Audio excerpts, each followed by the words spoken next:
চলো তৈরি হওয়া যাক। আজকে মায়ের আলমারি নয়, আজকে দিদার আলমারিতে হামলা করেছিলাম। এটা আমার দিদার শাড়ি, আমাদের বিয়ের সময় সমুদ্রের বাড়ি থেকে দিদাকে এই শাড়িটা দিয়েছিল। কি সুন্দর দেখতে না? সুন্দর তো হবেই, কারণ আমার বুটিকের শাড়ি। আর এই হচ্ছে আজকে একটা গল্প। কি গল্প জানো? এই যে সেট দুটো দেখছো একদম নতুনের মতো পুরো প্যাক করা, অ্যাকচুয়ালি এই দুটো নতুনই, কিন্তু বহু বছর আগের। যখন আমার আর সৌম্যর প্রথম প্রথম আলাপ হয়, তখন আমাকে সৌম্য দিয়েছিল এই সেট দুটো, কিন্তু কখনো না পরাই হয়নি। আমি ভেবেছিলাম এইভাবেই রেখে দেবো।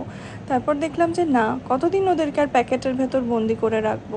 একটু সেজে ওঠার অধিকার তো ওদেরও আছে, তাই পরে ফেললাম। সবুজটা মনে হলো বেশি ভালো যাচ্ছে, তাই সবুজটাই পরেছিলাম। গোলাপিটা অন্য একদিন পরবো। কেমন লাগলো লুকটা তোমরা অবশ্যই জানিও। আর এই কাঠের চুড়ি কটা পরতে গিয়ে আমার প্রাণ বেরিয়ে গেছে, পুরো হাত পাত কেটে যাতা অবস্থা।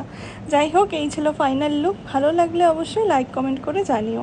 বাই, সবাই খুব ভালো থেকো।